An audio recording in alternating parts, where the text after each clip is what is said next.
I want to hit you guys on just some of the injury updates. It was a tough day from that standpoint. Justin Jefferson sustained kind of a internal chest injury there. We wanted to rule out any potential complications from that.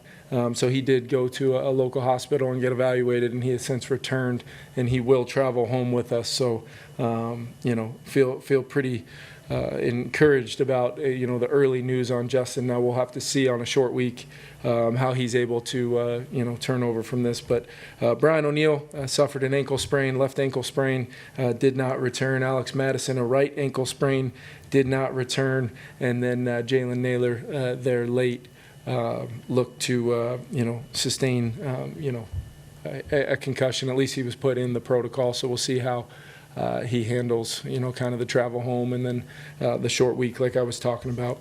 Across the board, just want to first and foremost talk about our defense and what they were able to do for our organization today.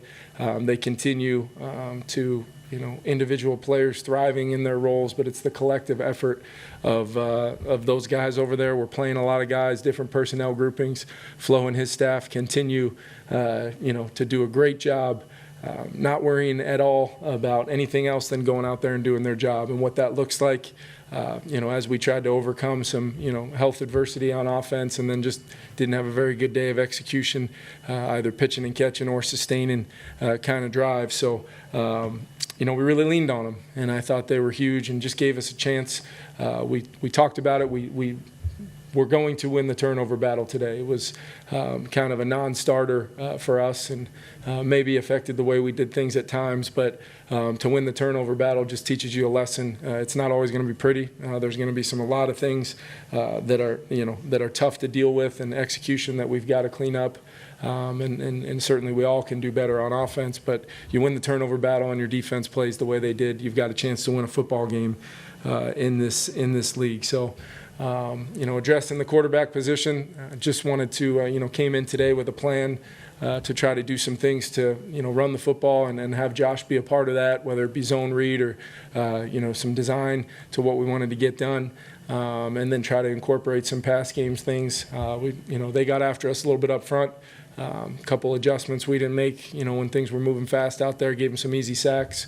But you got to give them credit. And Crosby is, even though he's dealing with some injury right now, he's a special player. So want to give him as much credit as possible. Makes it hard to call the game, trying to find where he is and make sure you try to help any way, shape, or form. But did decide there in the second half that, maybe Nick would provide us not only with a spark, but just knowing that we would probably have to have two or three or four third down conversions.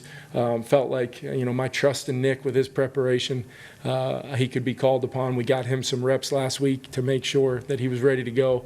And he did exactly that, went in and made some critical plays to move the chains and ultimately get us in range for the very limited amount of points that we got today offensively, but enough to win the football game. Kevin, how much did Justin's absence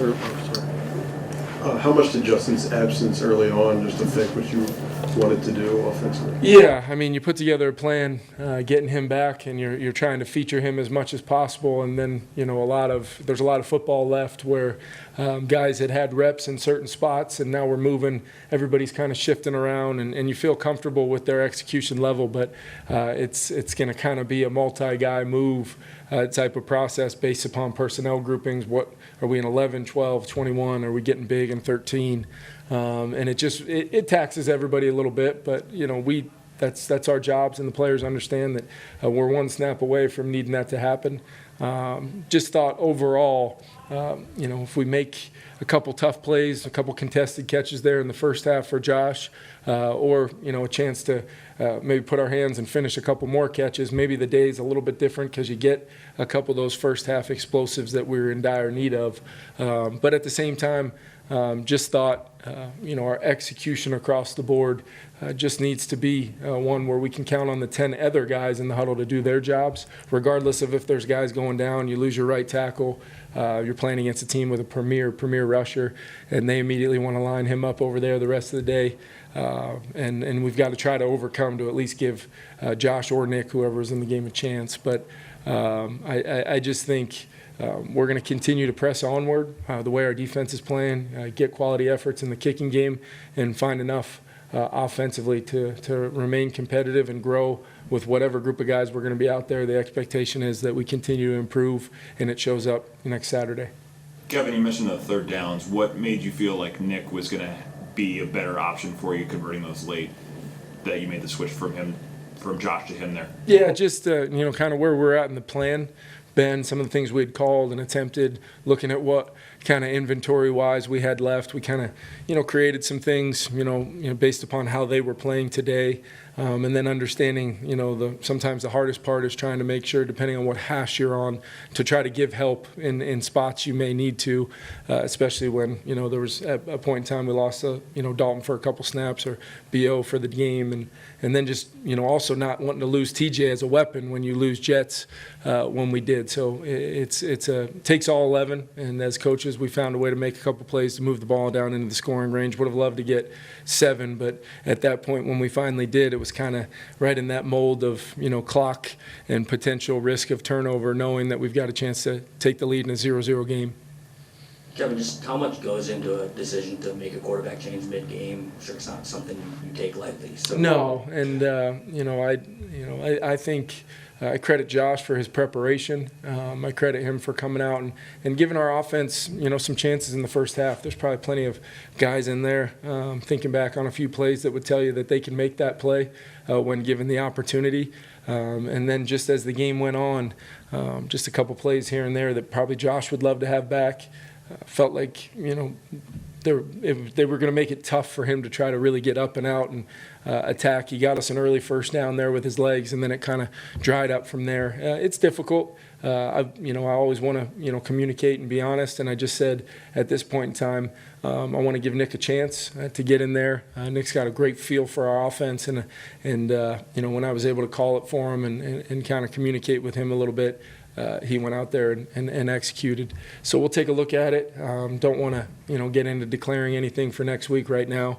With the type of injuries and the way it's been on offense this season, we're a week-to-week offense at this point. We're going to find out who we're going to have available, figure out the best possible plan we can put together against a really good team at their place, and we'll let you guys know as the week goes on. Kevin, with Ivan Pace Jr., I guess, how have you seen him grow as a player since he took over the green dot, since Jordan's been out? Yeah, I think it's, one of the things that jumps out at you is just the communication, because I'm able to, hear Flo and the dialogue he has with IP, and then I'm able to then watch IP's dialogue with the huddle. He's got great command. As a quarterback, you're always looking at offense, defense, who's ever running that huddle. What's that command look like? How is that information getting distributed around the huddle? And ultimately, he's answered the bell and filled in a huge role, especially in our defense, where there's so much personnel variation. What are they in offensively? Making sure we add the proper checks or alerts that we put on things. And it's an ebbs and flow. It's moving throughout the game, and Flo can sometimes decide to make tweaks and adjustments to try to stay out in front of things. And IP handles it really well. And then physically, he played a fantastic football game today. 13 tackles. Had the interception there at the end to really kind of seal it for us with where the clock was at that point. And just looking forward to what's out in front of IP, because he's, as an undrafted free agent, he's doing a heck of a job for our team right now. You talked a couple weeks ago just about mid-game, kind of trying to manage play calling and being aggressive and wanting to establish trust. How did that process with you and Josh today work, just given going through it? Yeah, we took some chances to try to get the ball down the field. Whether those plays kind of ended up being with shots called and taken down the field or not. Thought there was, early chance there to TJ down the left sideline. We had a high cross to KJ at one point. Thought there was another potential opportunity there kind of on the third down with KJ. And we just, they can look like whatever we want them to look like on a chalkboard or when we install them, but it's about making it come to life, taking the proper footwork, having your feet and eyes in the right spots, and then being accurate with the football. And I think, across the board, we just, not only that at the quarterback position, but finishing plays. And guys knew the challenge was to make some of those plays for Josh, and they wanted to. Maybe we're pressing a little bit. But to come away with a win when we've got a lot to work through offensively, no question. But to come away with our 7th win, get back above 500, and have a chance here down the stretch is all you can ask for. Kevin, what went into the decision to have Wes Phillips coach today and come with the team after the news? Yeah. You guys get Friday night. Yeah, I'm glad you asked about that. When that information kind of came in, Wes immediately informed the team and everybody that he's required to inform. I was incredibly disappointed. There's no question, but we want to allow kind of the facts and do our due diligence from that standpoint. The league is clearly involved as well. It's very important that as coaches we understand kind of we're setting the bar for our organization and for our players. And Wes knows he fell short of that. Wes is one of the closest coaches I've ever been around. I care about him deeply, and we're as an organization going to support him and know ultimately that we know that Wes knows he made a mistake, and we're going to kind of handle that accordingly as we get more information and ultimately work through it. But I think it's a lesson for all of us. No matter whatever you think in this amount or that amount, you got to have a plan and make sure, because it was something we were all very disappointed in. Safe to say he'll continue to coach. Yeah, it's going to be something we'll continue to evaluate. But with it being late on Friday and kind of gathering more information on it, I made the decision, after really circling up with our leadership and everybody, that Wes would travel and ultimately coach today, and we'll continue to kind of process the information as we move forward and work through whatever discipline there may be at that point. With considering what all Jefferson had to do to get back on the field, how disappointing was it to see him get hurt again? And on that play, did you think there should have been a flag for a defensive receiver? Yeah, I don't know about. I'm not going to get into all that as far as whether there should have been a flag or not. That's really not my place. But more importantly about Justin, incredibly disappointed for him, just knowing how much it meant to him to get back out on the field. And you could see on the play that it even happened on a high throw over the middle and critical 3rd down play, and he goes and makes the play. That's Justin Jefferson right there. We had another, able to hit him on a, comeback route out on the sideline, and timing, rhythm, bang, there he is. Right when Josh needed him, he was there, versus a kind of an all-out pressure type look. Justin means the world to this team, and we're excited. The plan, really, he had a lot to do with it today. So when we lost him early, we were kind of in adjustment mode from there, and we were able to overcome it and get enough points to win, but certainly not enough to what I believe our standard should be on offense. But we'll wrap our arms around Justin. Thankfully, he was evaluated for some things, and he was able to make it back here, and he'll travel home with us. Last couple. That Flo is capable of making those in-game adjustments as you guys need it. How much of that though hinges on when you see a game going like this for your offense, switching over to that headset and saying, "Listen, I need you." Does that change kind of his outlook on the game? Does he get a little bit more aggressive, or maybe plays even more conservatively, knowing that it can't give up points? No, I think there's no, whether it's a conservative or aggressive, I think it's, what D&D are we in, and ultimately knowing that he wants to, we're just running our scheme, and we're, making the adjustments throughout the game to adjust to kind of their game plan coming off the bye. They showed us a couple new things, really on both sides of the ball.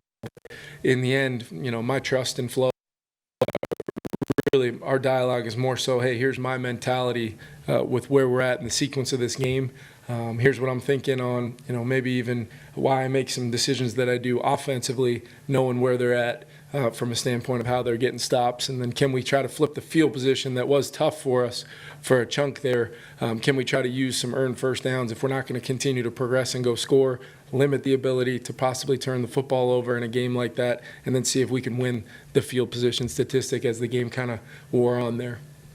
Kevin, you mentioned getting Justin evaluated for a few things there. Did he have X-rays to rule out broken ribs at all? I don't know all that. He definitely, I do know he received X-rays, and I'm not entirely sure that it has anything to do with his ribs. I was just told kind of chest internal, making darn sure that we had kind of ruled out anything serious. And I thought Tyler and Uriah and the doctors did a great job doing what they should in the moment, which is making sure we avoid potentially some very serious things there. And like I said, as far as I'm concerned, what I've been told, it looks like we avoided any significant thing there. Now we'll see where he's at, able to fly home with us, get him some treatment, and see where he's at for his availability for next week. Thanks, everyone. Thanks, guys.